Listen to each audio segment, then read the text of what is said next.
찬송가 424장 나의 생명 되신 주, 새 찬송가 380장 우리 다 같이 찬송 드린 후에 11월 둘째 주 예배를 하나님 앞에 드리도록 하겠습니다. 다 같이 424장 찬송 드리겠습니다.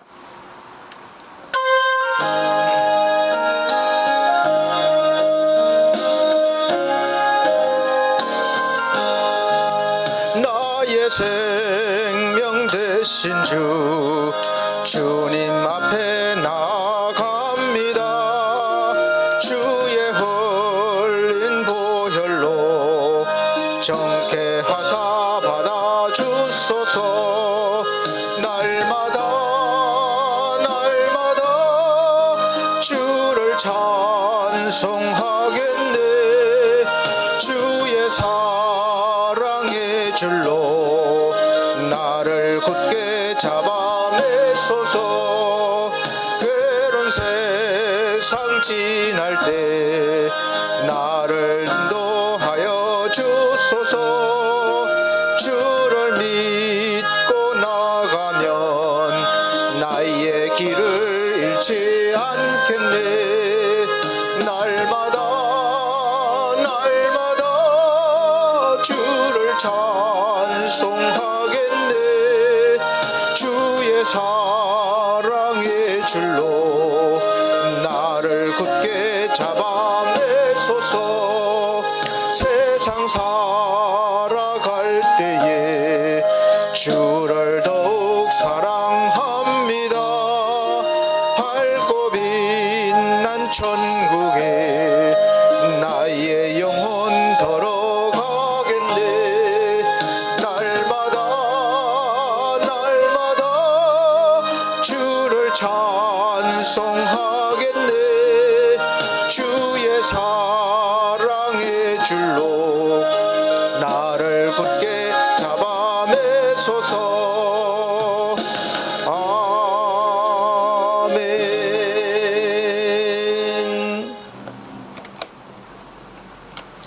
다 같이 묵도하심으로 11월 둘째 주 예배를 하나님 앞에 드리도록 하겠습니다. 묵도하시겠습니다.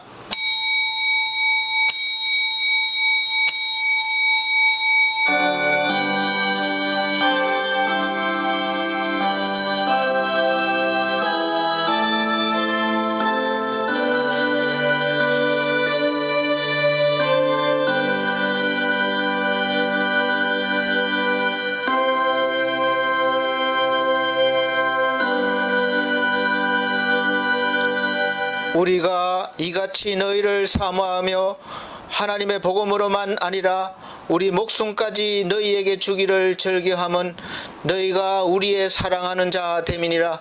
형제들아, 우리의 수고와 애쓴 것을 너희가 기억하리니 너희 아무에게도 누를 끼치지 아니하려고 밤과 낮으로 일하면서 너희에게 하나님의 복음을 전파하였노라. 우리가 너희 믿는 자들을 향하여 어떻게 거룩하고 옳고 흠없이 행한 것에 대하여 너희가 증인이요 하나님도 그러하시도다. 너희도 아는 바와 같이 우리가 너희 각 사람에게 아비가 자기 자녀에게 하듯 권면하고 위로하고 경계하노니 이는 너희를 부르사 자기 나라와 영광에 이르게 하시는 하나님께 합당히 행하게 하려 함이니라. 아멘. 네, 다 같이 찬송가 30장으로 찬송 드리겠습니다. 찬송가 30장, 새 찬송가 14장입니다.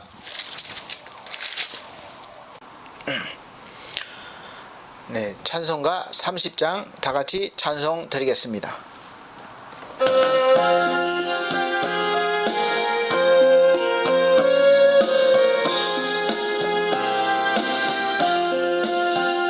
여호와 하나님 하늘에 계시니 온 천하 만민 주 앞에 찬송하네. 이 천지 만물도 주 앞에 엎드려 거룩한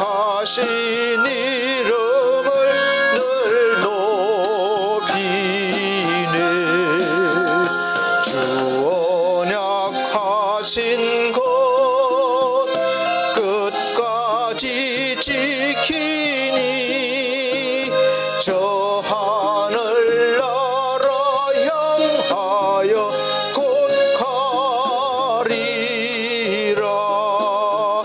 주 얼굴 배울 때 내 마음이 기쁘고 영원히 주의 영광을 찬양하리. 왕의 왕 되신 주 하늘에 계시니 이 세상 죄악 이기신 구주 예수. 저 천군 천사들 주옹이하고서 무성도 함께 영원히 늘 섬기네. 주 삼위일체께 승리한 무리들 다 기쁜 음성 높여서 감사드려. 창조주 하나님 내 주도 되시니 주 앞에 나도 엎드려 경배하네.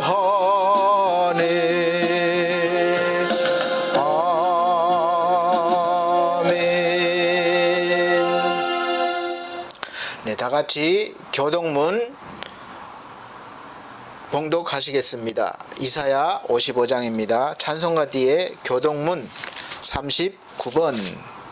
이사야 55장 제가 한 절, 우리 성도님들께서 한 절 이렇게 봉독해 나가도록 하겠습니다. 너희 목마른 자들아 물로 나오라. 돈 없는 자도 오라. 너희는 와서 사 먹되 돈 없이 값 없이 와서 포도주와 젖을 사라.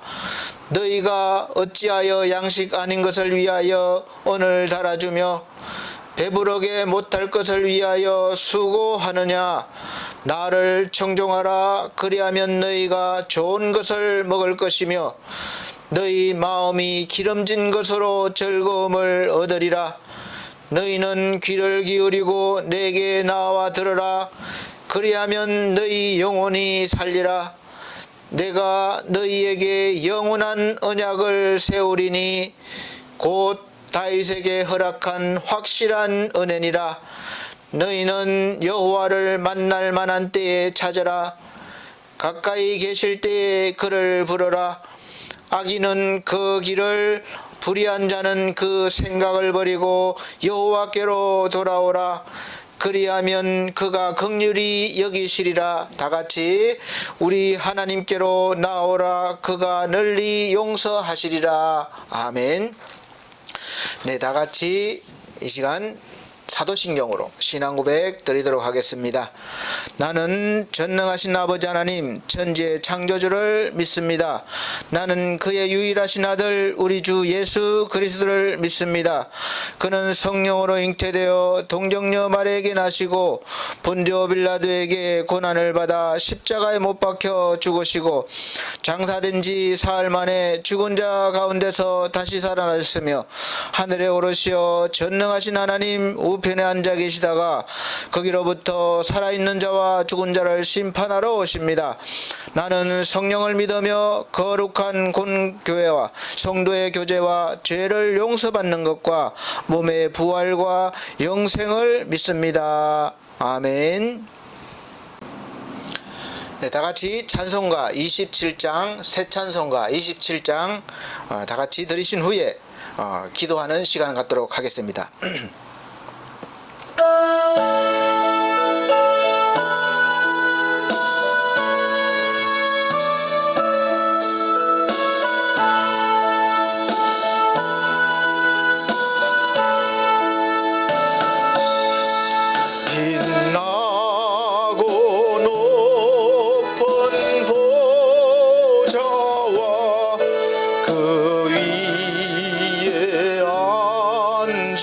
주신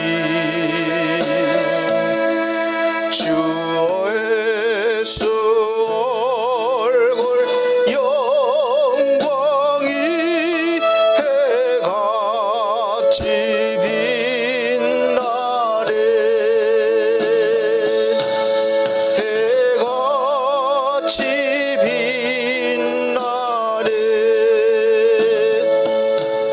지극히 높은 위엄과 한없는 자비를 무천사 소리 모아서 널 찬송드리네 널 찬송드리네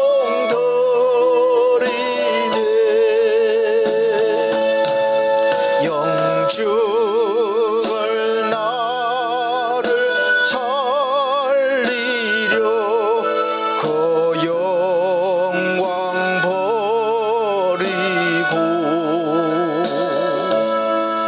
그 부끄러운 십자가 날 위해 지셨네 날 위해 지셨네 나 이제 생명 있음은 주님의 은사요 저 사망 권세 이기니 큰 기쁨 넘치네 큰 기쁨 넘치네 주님의 보좌 있는데 전한 몸 일어러 그 영광 몸소 배울 때 내 기쁨 넘치리 내 기쁨 넘치리 아멘.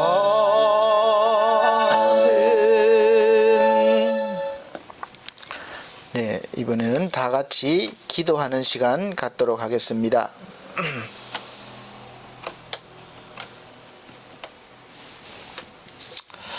먼저 계속해서 우리 중앙총회에서 다 함께 내가 잘못했습니다라는 주제를 가지고 우리가 기도하고 있습니다.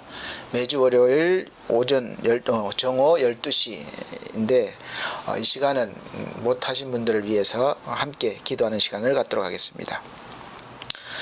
사랑과 은혜가 많으신 우리 아버지 하나님, 하나님이 먼저 우리에게 사랑을 베풀어 주셨고 또 구원의 은혜를 주셨음에도 불구하고 우리는 나의 욕심과 이기심으로 우리가 그 은혜를 나누지 못했음을 고백드립니다.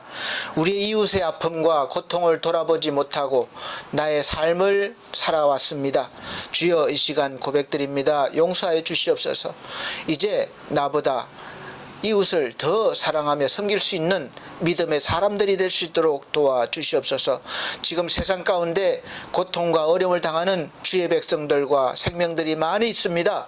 주여, 우리를 그들을 돌아보게 하시고 또 그들을 섬길 수 있는 은혜를 허락하여 주시고 힘을 주시옵소서.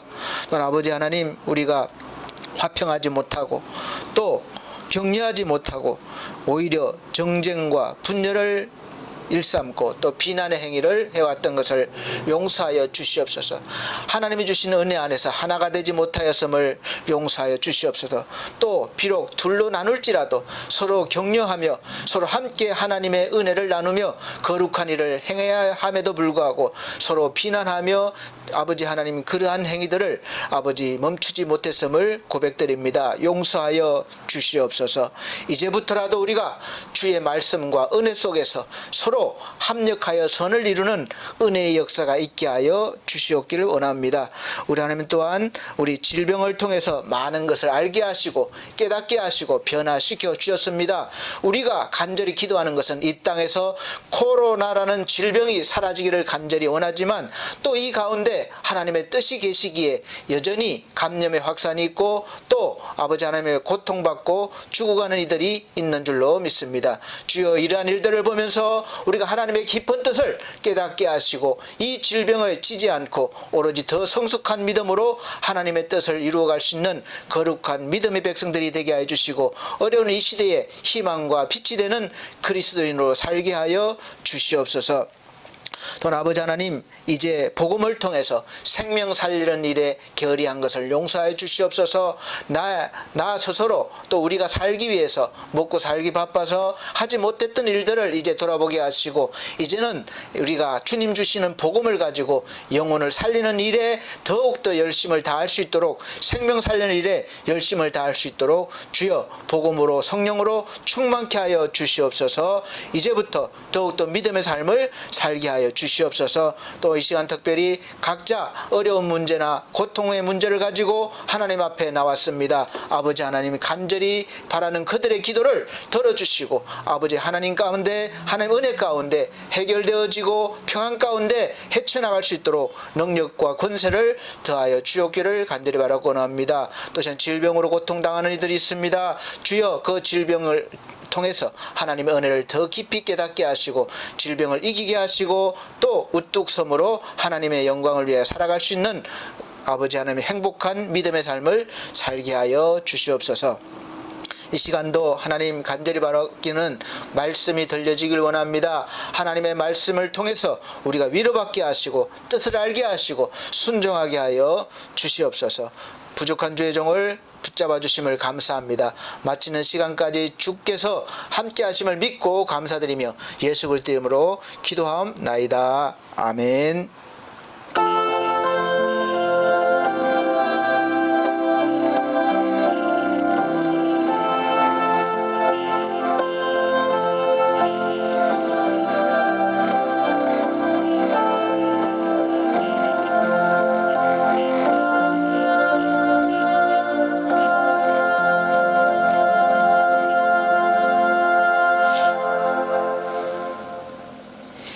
네, 성경 말씀 보시겠습니다. 성경 말씀은 신약 성경입니다. 데살로니가 전서 4장 13절로부터 18절 말씀입니다. 데살로니가 전서 4장 13절로부터 18절 말씀 봉독해 드리도록 하겠습니다. 형제들아, 자는 자들에 관하여는 너희가 알지 못함을 우리가 원치 아니하노니 이는 소망 없는 다른 이와 같이 슬퍼하지 않게 하려 함이라. 우리가 예수에 죽었다가 다시 사심을 믿을진대 이와 같이 예수 안에서 자는 자들도 하나님이 저와 함께 데리고 오시리라. 우리가 주의 말씀으로 너희에게 이것을 말하노니 주 강림하실 때까지 우리 살아남아 있는 자도 자는 자보다 결단코 앞서지 못하리라. 주께서 호령과 천사장의 소리와 하나님의 나팔로 친히 하늘로 쫓아 강림하시리니 그리스도 안에서 죽은 자들이 먼저 일어나고 그 후에 우리 살아남은 자도 저희와 함께 구름 속으로 끌어올려 공중에서 주를 영접하게 하시리니 그리하여 우리가 항상 주와 함께 있으리라. 그러므로 이 여러 말로 서로 위로하라. 아멘. 네, 감사합니다. 오늘도 하나님께서 우리 함께 하시는 우리 사랑하는 성도님들에게 은혜 주시고 또 말씀이 들려지는 그런 귀한 축복이 있으시기를 예수 그리스도로 축원드립니다. 오늘 말씀의 제목은, 설교 말씀의 제목은 여러 말로 서로 위로하라라는 말씀으로 제목으로 말씀을 드리도록 하겠습니다. 우리 사랑하는 성도 여러분, 한 주간도 사실 주의 은혜로 지내셨고, 또 오늘 이곳에 또 어느 곳에 계시든지 이렇게 함께 예배를 드리게 된 것은 정말로 하나님의 큰 은혜입니다. 그래서 하나님께 감사와 영광을 드리고, 또 참여하시는 우리 성도님들에게 오늘도 하나님의 말씀이 들려지는 거룩한 은혜가 있으시기를 예수 그리스도 이름으로 축복합니다. 우리가 사실은 살아있다는 것은 생명이 있다는 것이고 얼마나 또 감사한 일인지 모릅니다. 그래서 일반 말에도 개똥밭에 굴러도 이생이 났다는 말이 있습니다. 그만큼 살아있다는 것이 좋다는 이야기겠죠.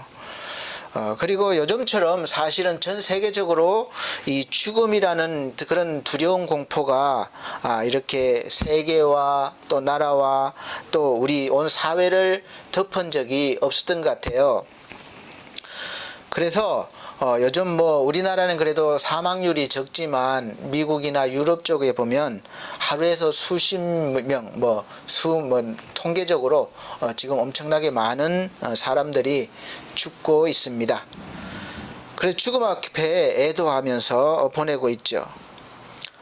우리가 왜 거리두기를 하고 또 심하게는 통제를 하면서까지 이렇게 마음대로 다니지 못하게 하고 있습니까? 이 코로나라는 바이러스에 감염되어서 사실은 죽을까 그런 것이죠. 그리고 죽지 않더라도 이제 환자가 되어서 경제활동을 하지 못하기 때문에 그렇습니다. 사실 경제활동을 걱정하는 이유도 결국은 알고 보면 이 먹고 사는 문제가 달려있는 것이죠.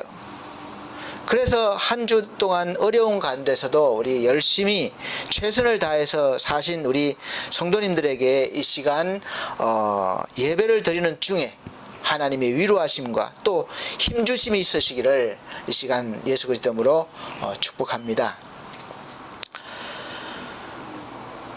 코로나 상황으로 인해서 이렇게 어렵고 힘든데도 왜 열심히 뛰어다니면서 살고 있습니까? 생명이 있고 살기 위해서죠. 생명을 스스로 포기하는 것은 하나님 앞에 큰 죄가 되는 것입니다. 그런데 사실은 이 생명도 다 같은 생명이 아닌 것을 생각해 보셨습니까? 세상에서는 생명이라고 하면 이 육체에 한정을 두고 있죠. 그래서 의학적으로나 과학적으로 신진대사가 활발하게 움직이고 있고 또 호흡을 하고 있고 이 심장이 이제 움직이고 또 맥박이 이렇게 뛰어 있는 그런 상태를 살아있다, 생명이 있다라고 말합니다. 그래서 우리가 이 계속 살려면 무엇인가를 먹어야 하고 또 활동을 해야 됩니다.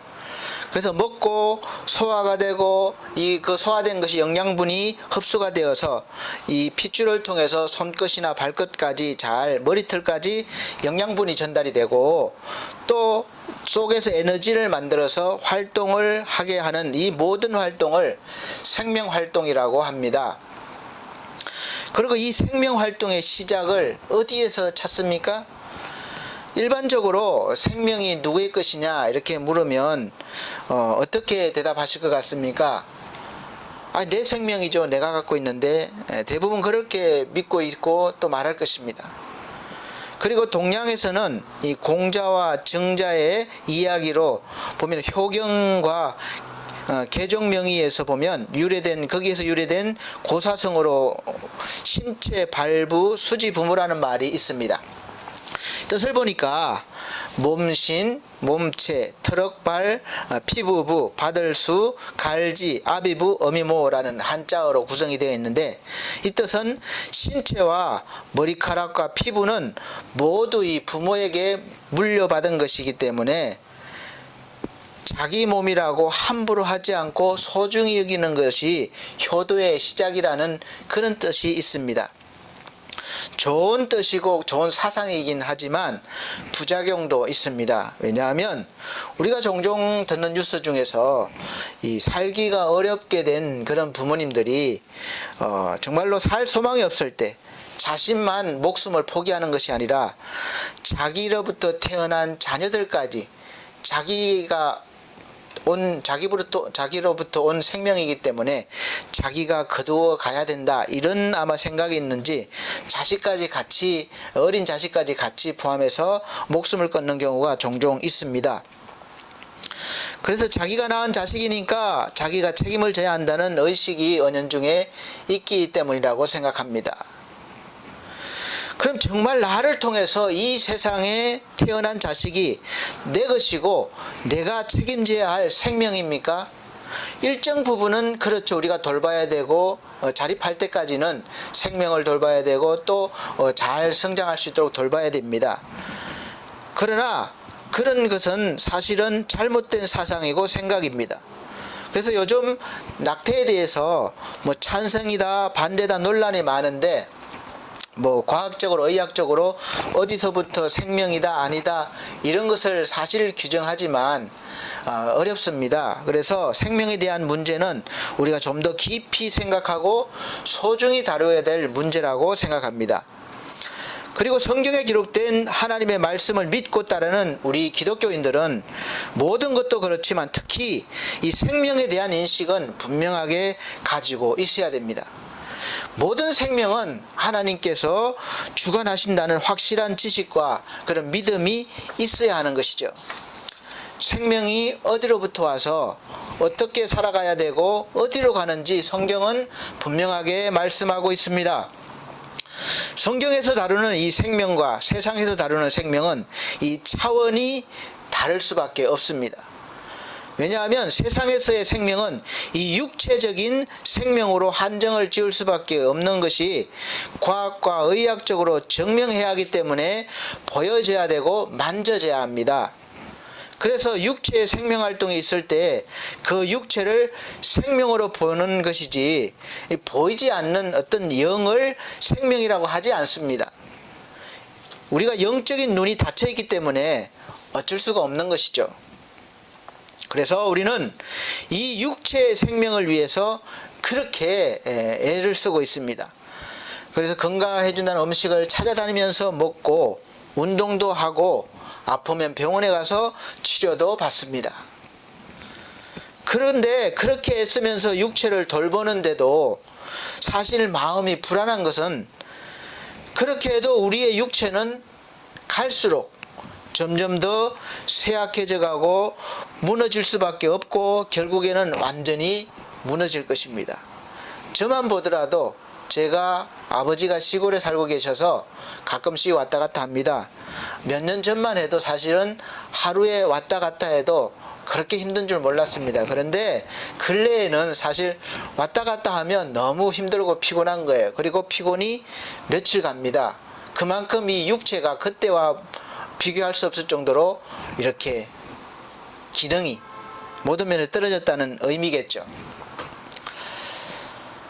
그래서 의학적으로 사망 진단을 내릴 때는 이 육체에서 일어나는 모든 생명 활동이 정지된 상태를 사망했다고 하는 것이고 생명이 끝났다고 봅니다. 그래서 병원에서 사망 진단을 낼 때는 맥박과 심장이 완전히 멈춘 뒤에 사망 진단을 내리는 것이죠. 그런데 사랑하는 성도 여러분, 정말 이렇게 육체적인 생명이 끝나면 세상 사는 것이 얼마나 허무하겠습니까? 다른 동물이나 식물처럼 그냥 태어나서 후대를 남기고 죽으면 그냥 끝인 것처럼 그냥 우리가 태어나서 어떤 모습으로 태어나서 어떻게 살든 게을리 살든 열심히 살든 이렇게 저렇게 살다가 그냥 죽으면 끝난다. 그러면 소망이 없는 것이죠. 그런데 전도서 3장 11절 말씀에 하나님이 모든 것을 지으시되 때를 따라 아름답게 하셨고 또 사람에게 영원을 사모하는 마음을 주셨느니라 이렇게 기록하고 있습니다. 이 말씀을 좀 우리가 묵상해 보면 우리에게 단순히 이 보이는 육체의 생명만 있지 않다는 것을 알 수가 있습니다. 왜냐하면 지금 우리가 가진 이 육체로는 영혼을 사모할 수 있는 그런 것이 없기 때문에 그래요. 당장 오늘 하루 먹고 사는 문제로 급급할 뿐입니다. 그래서 우리 육체에 이 육체 외에 또 다른 생명이 있음을 성경은 말씀해 주고 있습니다. 이 소식이 기쁜 소식이죠. 그냥 우리가 육체의 소식만 가지고 끝나면 너무나 슬프고 소망이 없는 것인데 영원한 생명이 있다는 것이니까 얼마나 새로운 소식이고 기쁜 소식입니까? 굿뉴스죠. 이 육체가 무너지면 다 끝나는 줄 알고 있었는데 이 육체 외에 또 다른 생명이 있고 그 생명은 영원할 수 있다는 것이죠. 그래서 사도 바울은 오늘 고린도후서 4장에서 보면 질그릇 같은 우리에게 보배이신 예수 그리스도의 생명이 들어오면 어떻게 되는지 잘 설명을 해주고 있습니다. 그렇게 설명을 해주면서 고린도후서 4장 16절 보면 16절부터 보면 그러므로 우리가 낙심하지 아니하노니 그 사람은 후패하나 우리의 속은 날로 새롭도다 그렇게 말씀합니다. 그래서 우리의 잠시 받는 환난에 경한 것이 지극히 크고 영원한 영광에 중한 것을 우리에게 이루려 함이니 우리의 돌아보는 것은 보이는 것이 아니요 보이지 않는 것이니 보이는 것은 잠깐이요 보이지 않는 것은 영원함이라. 아멘. 이 보이는 육체는 잠깐이지만 보이지 않는 영은 영원한 것이라는 것이죠. 그리고 계속해서 5장에서 보이는 이 육체를 장막으로 비유하면서 이 장막이 무너진다는 것입니다. 그런데 이 장막이 무너지면 하나님께서 지으신 영원한 집이 있음을 알려주고 있습니다. 그래서 소망을 가지라는 것이죠. 왜 이런 말씀이 우리에게 주어졌습니까? 모든 사람이 다 똑같이 느끼고 생각하는 것이 아니겠지만 하나님께서 우리가 살아가면서 너무 육체의 생명에만 집착해서 살면서 매일 요만한 일로 기뻐하고 슬퍼하고 소망하고 좌절하고 이렇게 살면서 영원한 것을 보지 못하기 때문에 이제는 죽음 앞에서도 어려움 앞에서도 그것이 다가 아니라 더 큰 보이지 않는 세계가 있다는 것을 보여주시면서 소망을 가지라는 것입니다. 그래서 이 소망 없는 삶을 소망 있는 삶으로 바꿔주기 위해서 복음의 말씀이 필요한 것이죠. 복음은 우리가 생각하는 그 육체의 생명이 아닌 다른 생명에 대해서 알려주는 것입니다. 그래서 항상 성경에서 우리가 생각하는 모든 생명 활동이 멈추었다고 해서 죽었다고 하지 않습니다. 물론 구약에서는 몇 살까지 살고 죽고이지만 이제 새로운 생명을 주신 예수 그리스도가 오신 신약에서는 이제 새롭게 시작합니다. 그래서 마태복음 시작할 때는 죽고가 아니라 생명을 낳고로 시작하는 것이죠. 그리고 죽었다는 표현보다 그냥 잠을 잔다고 표현하는 부분이 많은 것입니다. 우리는 죽었다고 하는데 예수님은 잔다고 말씀하셔요. 여러 곳에서 표현하고 있습니다. 사실 오늘 본문 말씀은 제가 장례식장에서 입감 예배를 드리면서 드린 본문 말씀이에요. 그리고 형제들아 자는 자들에 관하여는 이 자는 자들은 이미 죽은 자들입니다. 우리가 죽었다고 하는 자들입니다. 너희가 알지 못함을 우리가 원치 아니하노니 그래서 이 소망 없는 다른 이와 같이 슬퍼하지 않게 하려 함이라. 그러니까 죽었다고 생각하면 소망이 없어서 슬퍼하는 것이기 때문에 이제 다시 알려주는 거죠. 우리가 예수의 죽었다가 다시 사심을 말할진데 이와 같이 예수님께서 죽었다가 다시 사심같이 예수 안에서 자는 자들도 하나님이 저와 함께 데리러 오시리라 이렇게 말씀하고 있습니다.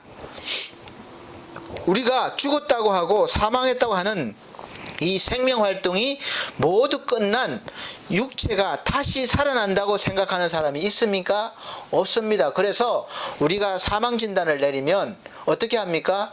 어디다 살아나기를 기다리는 게 아니잖아요. 이제 장례 절차를 밟아서 화장을 하거나 매장을 하고 이렇게 자연으로 돌려보냅니다. 끝났다고 생각하는 것이죠. 그런데 오늘 말씀에 보면 죽었다고 하는 것이 아니라 그냥 잠자는 자로 말하고 있습니다. 이는 마치 우리가 밤에 죽은 것처럼 자다가 아침에 다시 일어나는 것 같이 말씀하고 있는 거예요. 우리가 매일 밤에 잠을 자면서 내일 아침에 일어나지 못할까 절망하고 슬퍼하며 자는 사람들이 아마 거의 없을 거예요.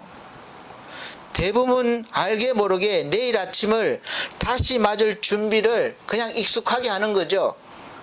그래서 잠드는 겁니다. 잠잘 때는 내 기억이 없지만 꿈도 꾸고 하지만 사실은 나는 잘 기억을 못해요. 그렇지만 아침이 되면 다시 일어나는 것이죠. 그리스도 안에서 육체의 생명이 끝난 사람도 바로 이와 같다는 거예요. 이 시간이 하루든 천년이든 똑같다는 거예요. 우리가 잠깐 잠에서 깨면 주님이 오시는 거죠. 우리가 오랜 시간 같지만 오랜 시간이 아니라는 것입니다. 그래서 하나님의 시간은 천년이 하루 같고 하루가 천년 같다고 말씀하고 있습니다. 그래서 먼저 죽었던 자들이 살아나고 이 살아남은 자도 구름 속으로 끌어올려 공중에서 주를 영접합니다. 이렇게 말씀하고 있습니다. 사실 같은 성경 말씀을 대하면서도 엉뚱하게 해석해서 이단도 많이 나왔죠. 특히 미래에 되어질 일에 대해서 예수 그리스도의 재림과 심판에 대해서 많은 이단들이 일어났습니다. 그리고 그 대부분은 요한계시록을 해석하면서 생겨났다고 해도 과언이 아닐 거예요. 주로 마지막 때를 기점으로 해서 이단들이 활동을 해요. 그래서 이단들은 장래에 이렇게 공중으로 끌어올려져서 예수님을 맞이하려면 자기들이 주장하는 교리를 믿고 그 속으로 들어와야 한다고 하면서 성도들을 미혹시킵니다. 자기들 안에만 들어와야 된다는 것이죠. 그리고 그 중에는 날짜와 시간까지 정해서 선포하면서 예수님 맞을 준비까지 했을 정도였습니다. 분명히 그들은 나름대로 확신을 가지고 이야기하고 선포했지만 지나고 오니까 어떻습니까? 우리는 다 그들이 잘못된 것을 주장했구나 그냥 자연스럽게 알게 됐잖아요. 그때는 아마 진짜처럼 여겼을 것입니다. 사랑하는 성도 여러분, 여러분도 아시다시피 그런 많은 이단들이 일어나서 많은 사람들을 미혹해서 끌어들였지만 결국은 다 가짜임이 밝혀졌습니다. 결과를 여러분도 잘 아실 거예요. 예수 그리스도는 분명히 재림하실 것입니다. 그러나 그 때와 시기에 대해서는 알 수가 없다는 것을 성경의 말씀에 분명하게 여러 군데에서 말씀을 하셨는데 계속해서 자기만 특별 계시를 받았다든지 자기만 특별히 성경을 풀 수 있다든지 계시를 받았다든지 해서 사람들을 미혹시키면 그 사람을 따라가면 안 됩니다. 그리고 이런 사람들은 앞으로도 계속 나올 것이라는 것이 예언된 말씀이에요. 데살로니가전서 5장 1절 2절 말씀은 형제들아 때와 시기에 관하여는 너희가 쓸 것이 없음은 주의 날이 밤에 도적같이 이를 줄을 너희 자신이 자세히 알미라 이렇게 말씀하고 있습니다. 그리고 마태복음 24장 3절에서 5절 말씀에도 예수께서 감람산 위에 앉으셨을 때에 제자들이 종용이 와서 가로되 우리에게 이르소서 어느 때에 이런 일이 있겠사오며 또 주의 임하심과 세상 끝에는 무슨 징조가 있사오리까. 예수께서 대답하여 가라사대 너희가 사람의 미혹을 받지 않도록 주의하라. 많은 사람이 내 이름으로 와서 이르되 나는 그리스도라 하여 많은 사람을 미혹해 하리라. 그리고 마지막 때 있을 일들을 자세히 설명을 해주신 후에 24장 26절로부터 보면 그러면 사람들이 너희에게 말하되 보라, 그리스도가 광야에 있다 하여도 나가지 말고, 보라, 골방에 있다 하여도 믿지 말라. 번개가 동편에서 나서 서편까지 번쩍임같이 인자의 임함도 그러하리라. 이렇게 말씀하고 있습니다. 때와 시기는 사실은 어느 정도 이렇게 현상을 봐서 짐작할 수 있지만 딱 그 날짜, 시간, 이것은 정하는 것이 아니라는 것이죠. 사랑하는 성도 여러분, 우리는 미래에 대한 두려움이 있기 때문에 이런 이단의 사설에 미혹되는 것입니다. 사실 우리가 구원의 확신이 있고 언제 내가 하나님 앞에 서도 정말 감사하고 영광스럽게 하나님 품에 안길 수 있다는 확신이 있으면 뭐 오늘 종말이 온다 해도, 내일 종말이 온다 해도 무엇이 두렵겠습니까? 그냥 내일 온다 해도 오늘 내가 맡은 사명의 일을 하면 되는 것이에요. 그런데 그런 자신이 없기 때문에 두려우니까 어떻게든 안심을 하기 위해서 그런 말씀에 미혹되는 것입니다.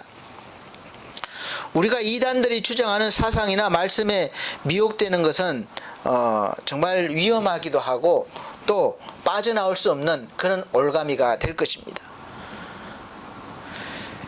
그래서 미래에 대한 자신감이 없기 때문에 예수를 믿으면서도 앞날을 알기 위해서 점을 보러 다니는 사람들이 있습니다.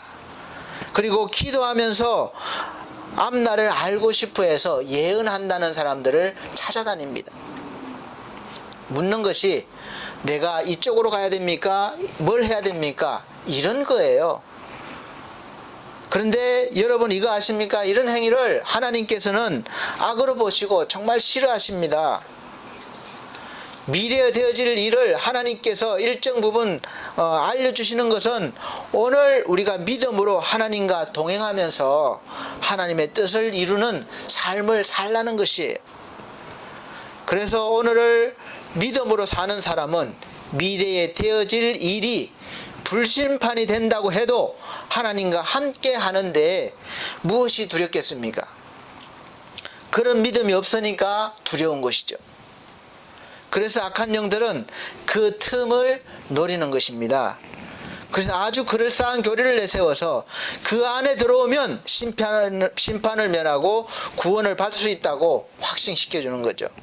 그런데 사실 묻고 싶습니다. 그들을 믿고 따르는 사람들이 확신한다고 하지만 정말 그 확신 그 속에는 마음의 평안이 있고 그 사람들과 잘 어울립니까?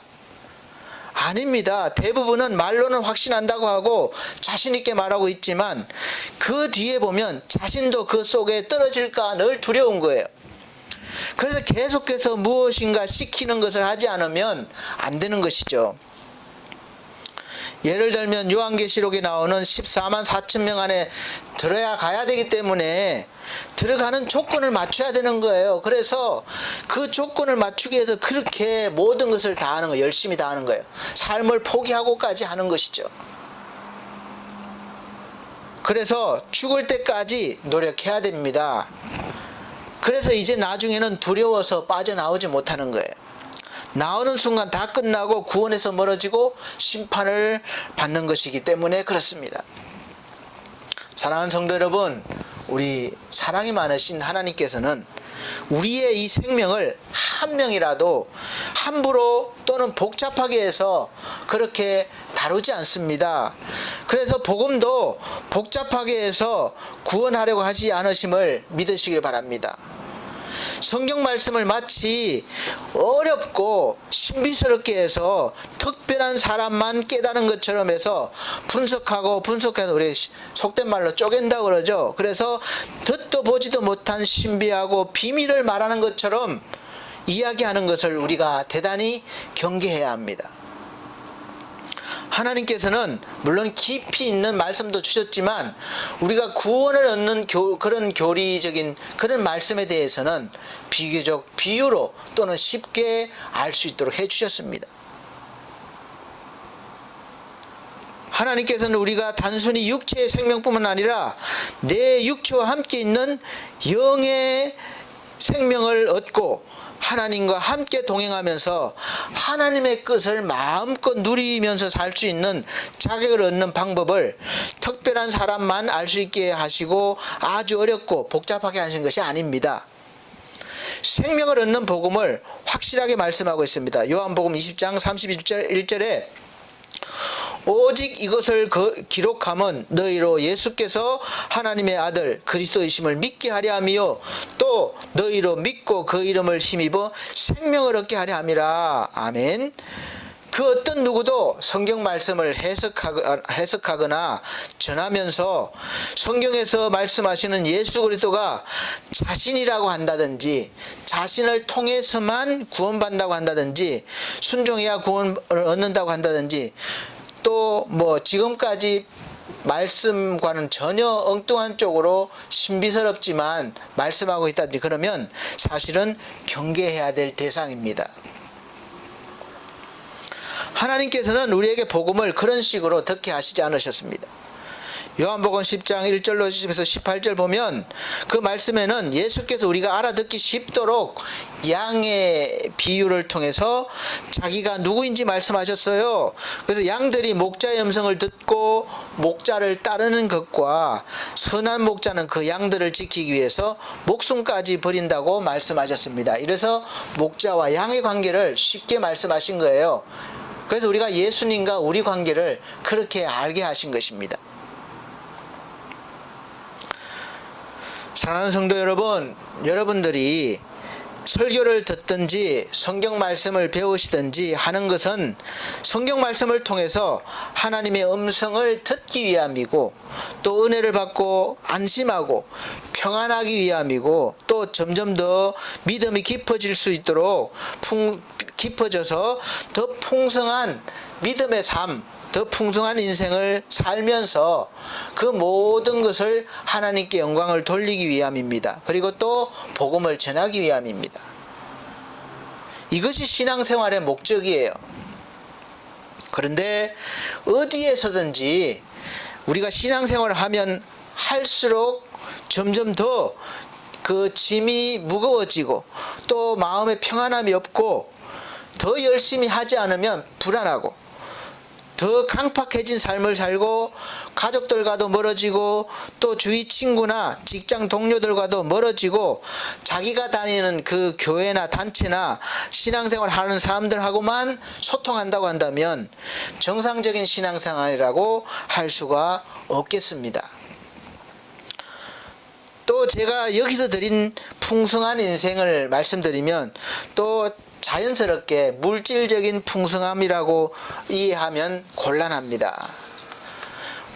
하나님과 동행하는 것이 풍성한 인생이라는 것은 하나님과 동행하시면서 때로는 어쩌면 바울처럼 궁핍에 처할 수도 있고 또 더 어려운 처지에 처할 수도 있지만 하나님과 함께 하기 때문에 풍성하게 여길 수 있고 자족함을 여긴다는 것입니다.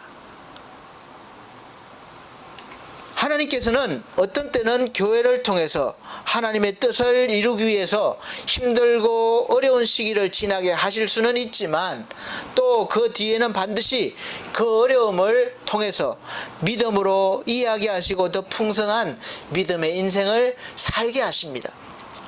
그런데 계속해서 교회가 겉으로는 생명을 주고 평안을 주는 것처럼 말하면서 영적으로 육적으로 계속해서 어렵게 하고 불안해하게 하고 이 세상에 살 소망이 없게 만들면서 이제 죽은 다음에야 다른 세상에서야 보상이 있으니까 그때까지는 참으라 이렇게 하면 그 교회는 문제가 있는 것입니다.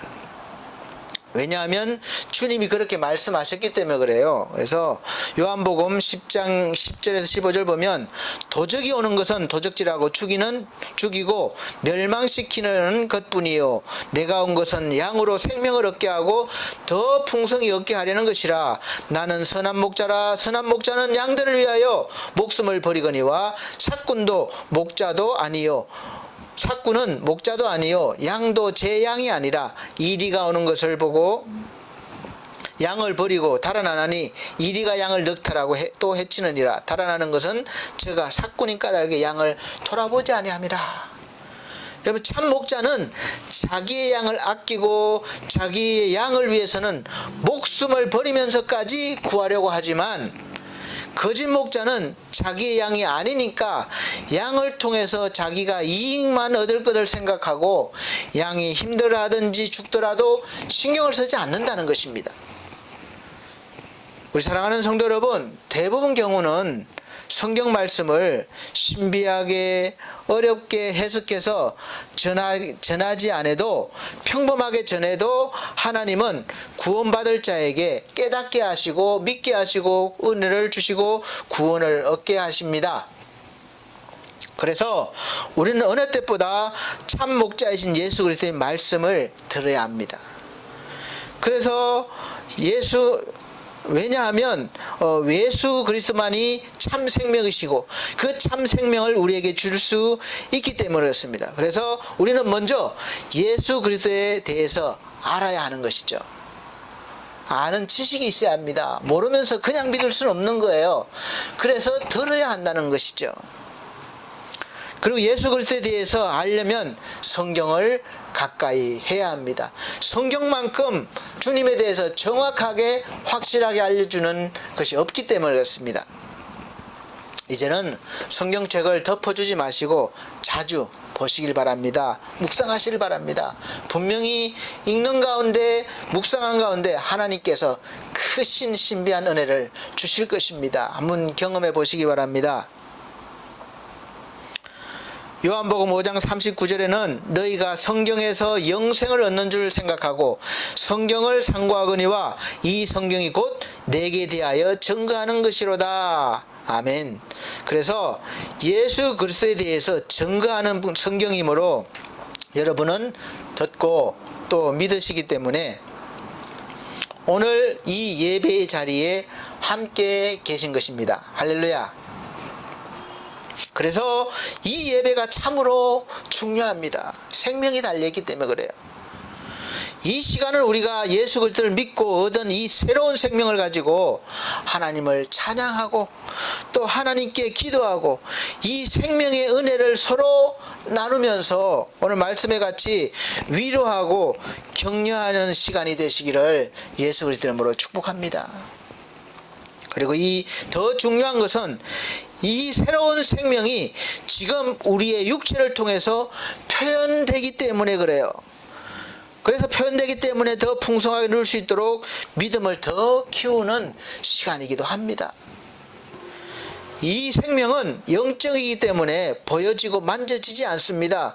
그래서 반드시 우리의 육체를 통해서 나타나고 표현되어져야 되기 때문에 우리 그리스도인들의 행동 하나하나 또 말 한마디가 얼마나 중요한지 모릅니다. 하나님은 우리를 통해서 하나님의 말씀이 전해지고 또 우리를 통해서 하나님의 모습이 비춰지기를 원하십니다. 그래서 예수 믿는 우리가 잘못하면 하나님의 영광을 가리는 것이고 복음의 길이 막히는 것이기 때문에 우리가 말씀대로 잘 순종하며 살아야 되는 것이죠. 그래서 우리의 삶의 모습은 정말 중요합니다. 그래서 우리의 육체는 하나님께 선하게 쓰임받을 수도 있고 악한 영들에게 사로잡혀서 악하게 쓰임받을 수도 있습니다. 그리고 더 깊은 영성으로 자라는 생명일수록 육체로 누리는 풍성함이 더할 것이라고 성경은 말씀하고 있습니다. 그 어떠한 상황에서도 다윗처럼 고백할 수 있습니다. 시편 8편 1절 보면 여호와 우리 주여 주의 이름이 온 땅이 어찌 그리 아름다운지요, 이렇게 고백하고 있습니다. 그리고 주의 영광을 하늘 위에 두셨나이다. 그리고 사도 바울처럼 빌립보서 4장 12절에 내가 비천에 처할 줄도 알고 풍부에 처할 줄도 알아 모든 일에 배부르며 배고픔과 풍부와 궁핍에도 일체의 비결을 배웠노라, 이렇게 말씀하고 있습니다. 우리와 똑같이 혈과 육을 가진 사람들이 어떻게 해서 그 어려운 상황에서 모든 곳에서 하나님의 손길과 돌보심을 보고 또 그 어려운 상황에서도 자족할 수 있는 그런 풍성한 인생을 살 수 있었겠습니까? 그 이유가 어려운 것이 아닙니다. 이 사람들이 특별해서 그런 것이 아닙니다. 단 한 가지, 항상 주가 나와 함께 동행하심을 믿고 있기 때문에 그렇습니다. 사랑하는 성도 여러분, 우리도 이와 같을 수 있어요. 지금 내 속에, 우리 속에 하나님께서 정말 함께 계십니까? 지금 여러분 속에 하나님이 함께 계시다는 것을 믿으십니까? 저 멀리 계시지 않나요? 그래서 내 속에 없다가 내가 필요할 때만 하나님 찾으면 하나님이 그때 오셔서 내 기도를 들어주시고, 이렇게 생각하는 분들이 많이 계셔요. 그렇지 않습니다. 하나님은 지금 나와 함께 항상 계십니다. 내가 보지 못하고 느끼지 못해서 그래요. 지금 여기에, 지금 이 자리에 나와 함께 하나님이 계시다면, 그래도 지금 나에게 있는 이 문제 때문에 걱정하고 두려워하겠습니까? 내 죽음이 두렵겠습니까? 지금 내 손을 잡고 계신데도 내가 아직도 죽을 것 같습니까? 마음에 평안이 없어요? 그렇다면 아직까지 주께서 동행하고 계시다는 것을 알긴 알지만 믿지 못하는 것일 수도 있습니다. 여러분, 어린아이가 이 낯선 환경에 가면 굉장히 두려워하고 무섭게 느낍니다. 그래서 울죠. 불안해하죠. 그런데 가도 전혀 두렵지 않을 수가 있습니다. 언제입니까? 바로 엄마 아빠의 손을 잡고 있을 때예요. 품에 있을 때예요.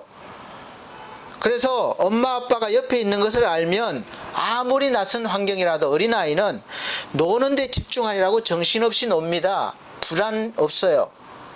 얼마나 잘 노는지 모릅니다.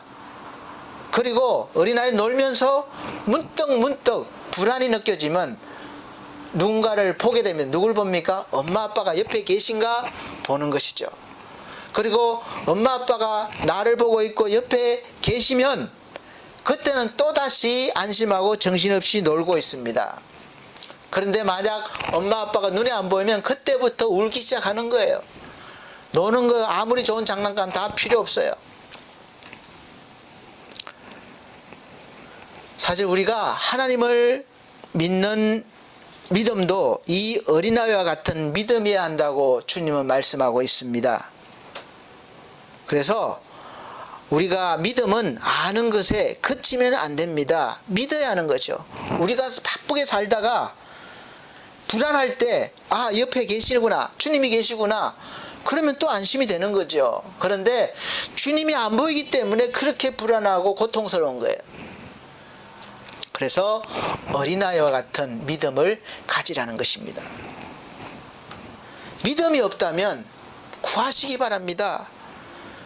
그러면 하나님께서 반드시 주실 것이에요. 약속하셨습니다.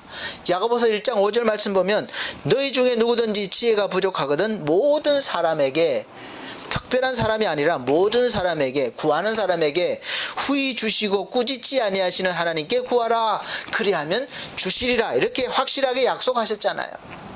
그러면 약속한 대로 분명히 주시는 것입니다. 어떤 분은 염치가 없을 수도 있어요. 하나님께서 아무개 목사야, 아무개 장로야, 아무개 헌사야, 네가 신앙생활한 지 몇 년째인데 아직도 믿음이 없냐? 이렇게 꾸짖지 아니하시고 기쁘게 하나님은 후히 넘치게 주신다는 거예요. 그래서 부담 갖지 마시고 그냥 마음껏 안심하고 하나님께 구하시기 바랍니다. 그리고 기도만 하지 마시고 말씀을 읽고 묵상하면서 말씀을 붙들고 기도하셔요. 그래야 효과가 있습니다. 그냥 기도만 하면 내 감정에 사로잡힐 때가 많습니다. 그러나 말씀을 중심으로 기도하면 하나님의 약속을 따라가기 때문에 더 확실한 응답과 또 믿음이 생길 수가 있습니다. 그래서 늘 우리는 말씀을 읽고 묵상하고 설교를 들어야 하는 것이죠. 하나님께서 그런 가운데 말씀해 주시고 또 알려주시고 응답도 해 주십니다. 사랑하는 성도 여러분, 그 어느 때보다도 힘들고 어려운 때이지만 이 하나님의 생명인 예수 그리스도를 믿고 영접한 저와 여러분들이기에 두려워하지 마시고 더 깊은 또 더 넓은 그런 영성으로 나아가서 하나님의 생명을 마음껏 누리시길 바랍니다. 그것이 신앙생활이에요. 그런 발전이 있는 것이지 날마다 신앙생활하면서 먹고 사는 문제 이제는 벗어나시기 바랍니다. 우리가 구해야 될 것 더 한 차원 높이시기 바랍니다. 그래서 이 생명을 나누면 없어지는 것이 아니라 나누면 나눌수록 더 풍성해지는 신비한 생명의 능력입니다. 예수 그리스도는 우리에게 생명을 주셨어요. 그리고 그 생명을 받은 우리 그리스도인들이 또 그 생명을 전하고 나누기를 원하고 계십니다. 그래서 오늘 본문 말씀에 여러 말로 서로 위로하라 이렇게 말씀하고 있습니다. 무엇을 위로하라고 했을까요? 요즘 사실 위로받을 일들이 너무 많지만 부활의 신앙으로 죽음의 두려움과 슬픔을 위로하고 소망을 가지라는 말이 아니겠습니까? 뭐 정치 이야기, 경제 이야기, 뭐 코로나 이야기는 이제 귀에 따갑도록 들어왔고 또 여기에 생명이 없기 때문에 우리를 짜증나게 하고 두렵게 하고 절망하게 하고 소망이 없게 합니다. 그래서 여러 말은 바로 하나님의 말씀으로 위로하라는 거예요. 성경 말씀 대부분 신약 성경에서 성경 말씀이 맞춰질 때 대부분 보면 우리 주 예수 그리스도의 은혜가 모든 자에게 있을지어다 라고 맞춰지는 것은 하나님께서 우리에게 얼마나 이 예수 그리스도의 생명과 은혜를 주시기를 원하시고 계시는지 알려주시고 계십니다. 그런데도 이 생명과 은혜를 받지 않으시렵니까? 오늘 바로 이 예배의 자리에서 지금 받으셔서 더 풍성함으로 또 어려움을 당하고 있는 주위 사람들에게, 가족들에게 또 동료들에게 위로하실 수 있는 생명의 그리스도인들이 되시기를 예수 그리스도로 축복합니다. 기도하겠습니다. 우리 하나님 감사합니다. 오늘도 주님이 주신 새로운 생명 깨달았고 더 깊은 영적인 생명으로 나아가길 원합니다. 더 풍성한 생명을 누리길 원합니다. 우리 하나님, 나만이 아니라 나를 통해서 더 많은 사람들이 하나님의 은혜를, 하나님의 생명을 누릴 수 있도록 우리를 사용하여 주시옵소서. 또 저희가 하나님 말씀으로 순종하며 살게 하여 주옵소서. 예수 그리스도의 이름으로 축복하고 기도합나이다. 아멘. 네, 찬송가 465장, 새 찬송가 407장 다 같이 찬송 드리시면서 하나님 앞에 예물 드리는 시간을 갖도록 하겠습니다. 465장입니다. 새 찬송가 407장.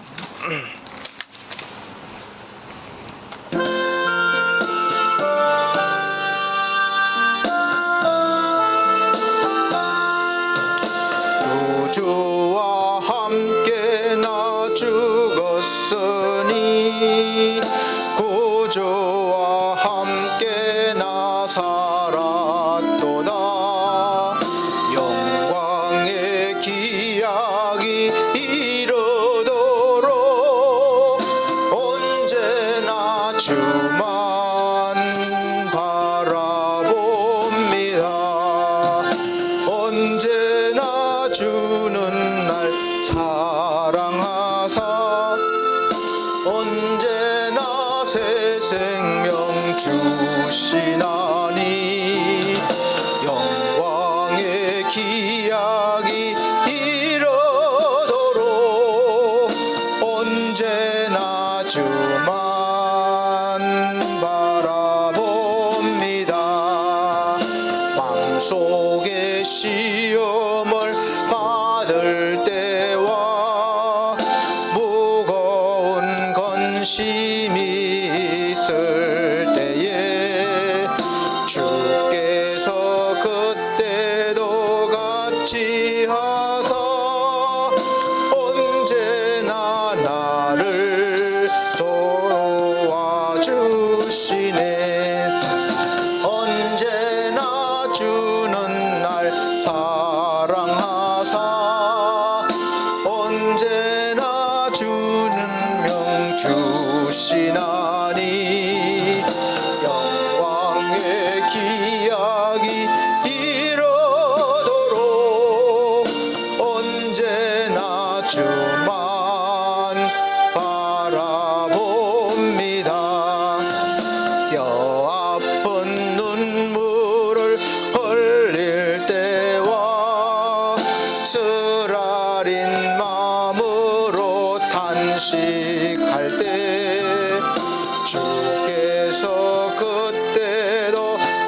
어찌하사 언제나 나를 생각하시네. 언제나 주는 날 사랑하사 언제나 새 생명 주시나니 영광의 기약이 에러도록 언제나 주만 바라봅니다.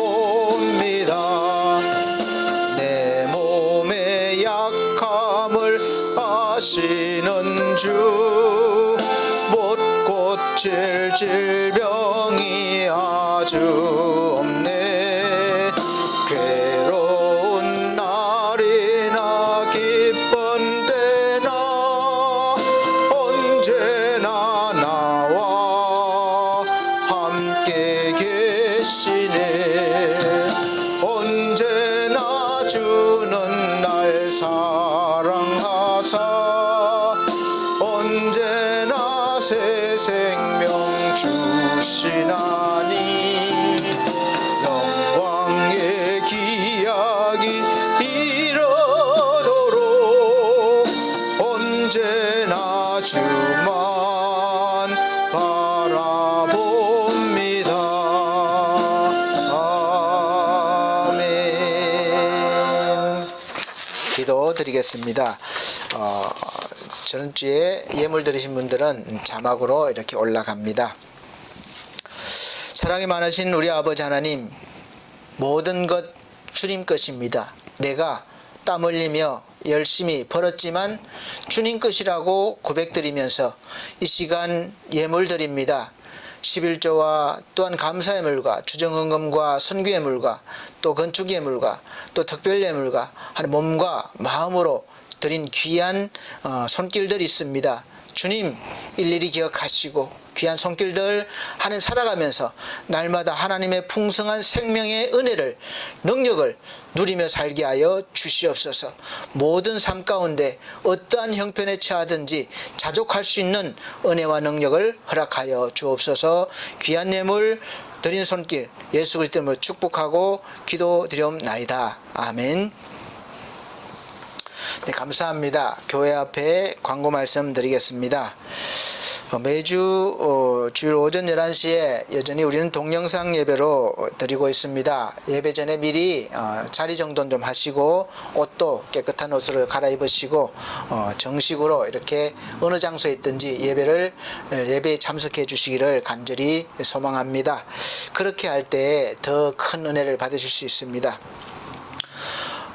코로나 바이러스 감염이 군데군데에서 지속적으로 발생하고 있기 때문에 계속해서 거리두기에 신경 써주시고 또 마스크 착용, 손소독 잘 해주시기를 바랍니다. 그리고 다음 주 15일 주일은 추수감사예배로 하나님 앞에 드립니다. 우리는 농사 짓는 사람이 아니기 때문에 좀 그런 감동이 없을 수 있지만 그래도 지난 우리가 1월달부터 쭉 삶을 되돌아보시면서 하나님의 은혜를 생각하시면 참 하나님의 은혜가 너무 크다는 것을 깨달으실 수 있을 것입니다. 물론 어려움도 있었지만 또 그 가운데 하나님의 은혜를 깨달을 수 있고 더 감사할 수 있는 은혜가 있을 것입니다. 그래서 감사 예배의 마음으로 또 준비하시기 바랍니다. 계속해서 우리 건강이 안 좋으신 우리 분들 차을분 권사님, 우리 제주 성도 늘 건강하게 해주시고 또 지상준 우리 영혼 근호출 영혼 비록 질병 가운데 있지만 하나님께서 늘 함께 계심을 믿으시고 또 더 강건한 모습으로 회복되어서 하나님께 영광 돌리게 해달라고 기도해 주시기 바랍니다.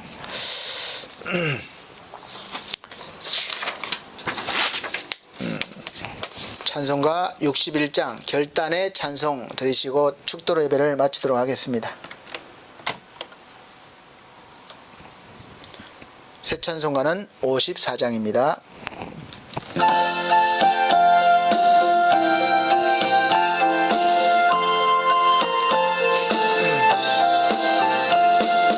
주여 복을 비옵나니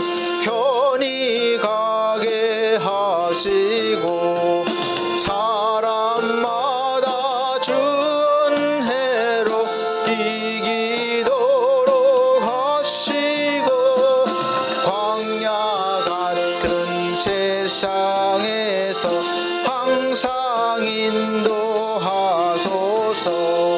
주의 복된 말씀 듣고 무한 감사합니다. 구원받은 주의 성도 열매 맺게 하시며 하나님이 우리 함께 항상 계시옵소서.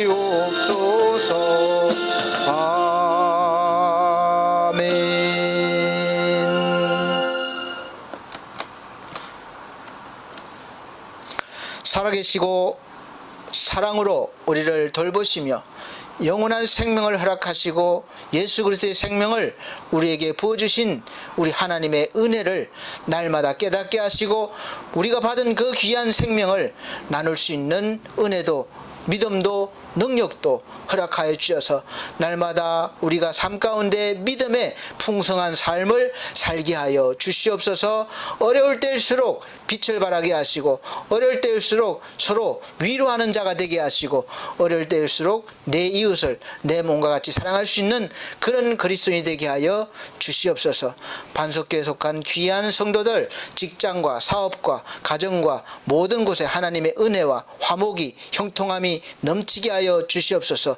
이 시간 함께 예배를 드리는 귀한 영혼들 위에도 하나님의 은혜가 넘치게 하여 주시옵길 원하옵나이다. 이제는 우리 주 예수 그리스도의 은혜와 하나님의 극진하신 사랑과 성령님의 감화감동 교통하신 은혜가 오늘 말씀을 듣고 하나님의 귀한 생명을 받은 그리스도인으로서 생명을 나누기 위해서 믿음으로 살길 원하는 사랑하는 성도들 머리 위에 이 나라의 민족 위에 지금으로부터 영원토록 함께 계실지어다. 아멘.